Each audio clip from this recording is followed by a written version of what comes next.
ಎಲ್ರಿಗೂ ನಮಸ್ಕಾರ. ಧರ್ಮಸ್ಥಳ ದೇವಸ್ಥಾನನ ಮುಗಿಸ್ಕೊಂಡು ಇವಾಗ ಸೌತಡ್ಕ ಕಡೆ ಹೊರಟಿದ್ದೀವಿ.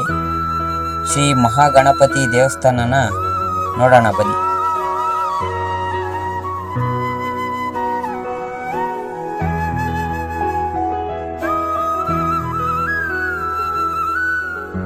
ದಾರಿ ಮಧ್ಯದಲ್ಲಿ ಹೋಗ್ಬೇಕಾದ್ರೆ ನೇತ್ರಾವತಿ ನದಿ ತುಂಬಿ ಹರಿತಾ ಇದ್ದನ್ನು ನೋಡೋದು. ಒಂದು 5 ನಿಮಿಷ ಗಾಡಿನ ಸ್ಟಾಪ್ ಮಾಡಿ ಪ್ರಕೃತಿ ಸೌಂದರ್ಯ ಹೇಗಿದೆ ಅಂತ ನೋಡೋಣ ಅಂತ ಬಂದಿದ್ದೀವಿ. ಧರ್ಮಸ್ಥಳ ಸುತ್ತಮುತ್ತ ಭಾರಿ ಮಳೆ ಇರೋದ್ರಿಂದ ಪ್ರವಾಸಕ್ಕೆ ಬರೋರು ಸ್ವಲ್ಪ ನೋಡ್ಕೊಂಬನ್ನಿ. ತುಂಬ ಜನ ರೋಡಲ್ಲಿ ನೋಡಿ ಈ ಥರ ಬ್ರಿಡ್ಜ್ ಮೇಲೆಲ್ಲ ಗಾಡಿ ನಿಲ್ಲಿಸ್ಬಿಟ್ಟು ತುಂಬ ಜನ ನೋಡ್ತಾ ಇದ್ದಾರೆ.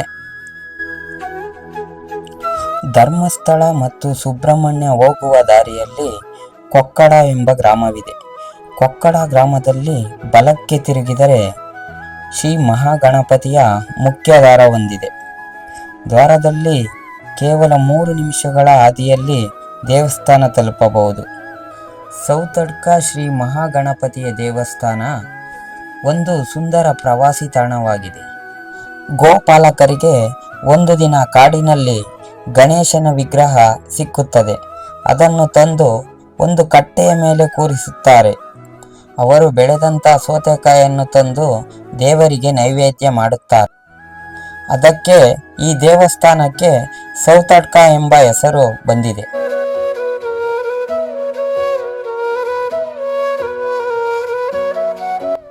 ಈ ದೇವಸ್ಥಾನದಲ್ಲಿ ಗೋಪುರ ಮತ್ತು ಗರ್ಭಗುಡಿ ಇಲ್ಲದ ದೇವಸ್ಥಾನವೆಂದೇ ಕರೆಯುತ್ತಾರೆ.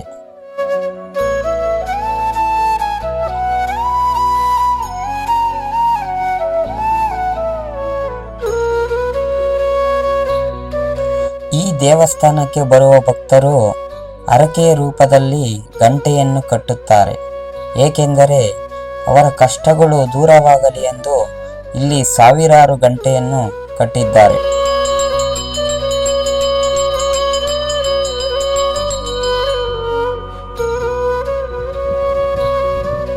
ದೇವಸ್ಥಾನದ ಪಕ್ಕದಲ್ಲಿ ಗೋಶಾಲೆಯೂ ಇದೆ. ಗೋಶಾಲೆಯಿಂದ ಬರುವ ಹಾಲನ್ನು ದೇವರಿಗೆ ಅಭಿಷೇಕ ಮಾಡುತ್ತಾರೆ. ಪ್ರತಿನಿತ್ಯ ಅನ್ನದಾನವೂ ಇದೆ.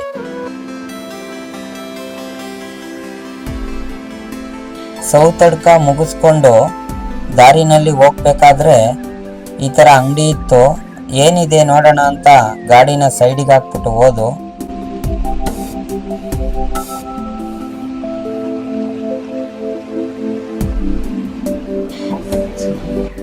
ಸೋಡಾನ ಮಾರ್ತಾ ಇದ್ರು. ನಾವು 4 ಸೋಡಾ ತಗೊಂಡಿದ್ದೀವಿ. ಒಂದು ಸೋಡಾ ಬಂದು 60 ರೂಪಾಯಿ. ನಮ್ಮ ಕಡೆ ಎಲ್ಲ 20 ರೂಪಾಯಿಗೆ ಸೋಡಾ ಸಿಗುತ್ತೆ. ಆದರೆ ಇದು ಸ್ಪೆಷಲ್ ಸೋಡಾ ಅಂತೆ. ಬನ್ನಿ ಕುಡಿದು ನೋಡೋಣ ಹೇಗಿರುತ್ತೆ ಅಂತ.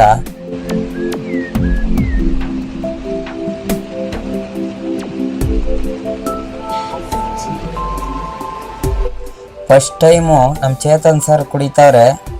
ಒಂದೇ ಸಲ ಕುಡಿಬೇಕಂತೆ, ಕೆಳಗಡೆ ಇಳಿಸ್ಬಾರ್ದು ಅಂತೆ. ನೋಡೋಣ ಹೇಗೆ ಕುಡಿತಾರೆ ಇವರು ಅಂತ.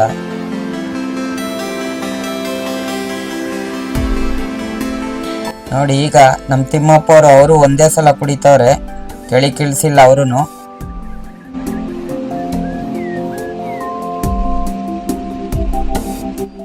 ನಮ್ಮ ಶ್ರೀಧರ್ ಅವರು ಹೇಗೆ ಕುಡಿತಾರೆ ಅಂತ ನೋಡೋಣ ಇರಿ. ಇವ್ರಿಗೆ ಯಾಕೆ ಆಗಿಲ್ಲ, 2 ಸಲ ಕುಡಿತವ್ರೆ.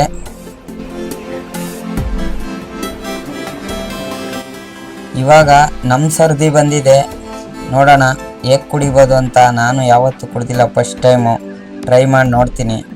ಬನ್ನಿ ನೀವು ನೋಡಿ. ಆದರೆ ನೀವು ಈ ಧರ್ಮಸ್ಥಳ ಸೈಡ್ ಬಂದರೆ ಈ ಥರ ಜ್ಯೂಸ್ ಕುಡಿಯೋದನ್ನ ಮಿಸ್ ಮಾಡ್ಕೋಬೇಡಿ. ಎಲ್ಲರೂ ಜ್ಯೂಸ್ನ ಕುಡೀರಿ.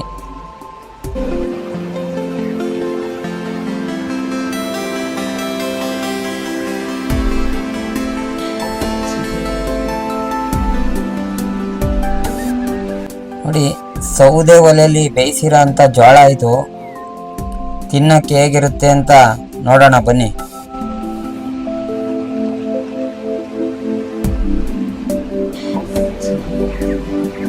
ಚಳಿ ಇರೋದ್ರಿಂದ ತುಂಬ ಬಿಸಿ ಇದೆ, ತುಂಬ ಟೇಸ್ಟ್ ಆಗಿದೆ. ನೀವು ಬಂದಾಗ ಜೋಳನ ತಗೊಂಡು ತಿನ್ನಿ, ತುಂಬ ಚೆನ್ನಾಗಿದೆ.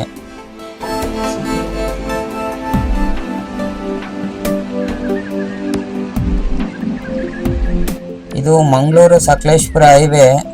ನೋಡೋಕ್ಕೆ ಒಳ್ಳೆ ಎಷ್ಟು ಸುಂದರವಾಗಿದೆ ನೋಡಿ. ಸುತ್ತಮುತ್ತ ಹಸಿರುನೇ ತುಂಬಿಕೊಂಡಿದೆ.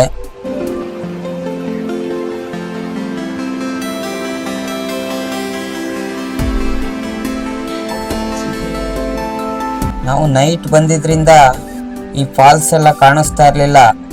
ಇವಾಗ ಬೆಳಕಿರೋದ್ರಿಂದ ಎಷ್ಟು ಸುಂದರವಾಗಿ ಕಾಣಿಸ್ತಾ ಇದೆ. ನೀವು ನೋಡ್ಬೋದು.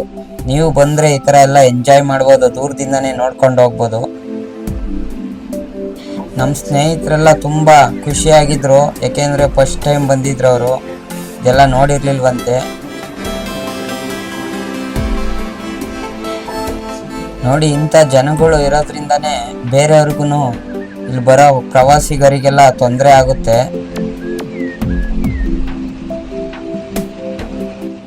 ನೋಡಿ ಎಷ್ಟು ಮೇಲ್ಗಡೆ ಎಲ್ಲ ಹತ್ಕೊಂಡು ಹೋಗಿದ್ದಾರೆ. ಯಾರಾದರೂ ಕಾಲು ಜಾರಿ ಬಿದ್ದರೆ ಏನಾದ್ರು ಹೆಚ್ಚು ಕಮ್ಮಿ ಆದರೆ ಪಾಪ ಅವ್ರ ಮನೆಗಳ್ನಲ್ಲಿ ಎಲ್ಲ ಕಾಯ್ತಾ ಇರ್ತಾರೆ. ಈ ವಿಡಿಯೋನ ನೋಡ್ತಾ ಇರೋರು ಈ ಥರ ತಪ್ಪನ್ನ ಯಾವತ್ತೂ ಮಾಡೋಕ್ಕೆ ಹೋಗಬೇಡಿ. ಅವ್ರಿಗೇನೋ ಬುದ್ಧಿ ಇಲ್ಲ, ಅದರಿಂದ ಮಾಡ್ತಾರೆ. ನಮ್ಮ ಚಾನಲ್ನ ಇನ್ನೂ ಯಾರು ಸಬ್ಸ್ಕ್ರೈಬ್ ಮಾಡ್ಕೊಂಡಿಲ್ಲ, ಬೇಗ ಸಬ್ಸ್ಕ್ರೈಬ್ ಮಾಡ್ಕೊಳ್ಳಿ. ಮುಂದಿನ ವಿಡಿಯೋಗಾಗಿ ನಮ್ಮ ಚಾನಲ್ನ ನೋಡ್ತಾ ಇರಿ. ಧನ್ಯವಾದಗಳು. ಇಲ್ಲಿಗೆ ಈ ವಿಡಿಯೋನ ಮುಗಿಸ್ತಾ ಇದ್ದೀನಿ.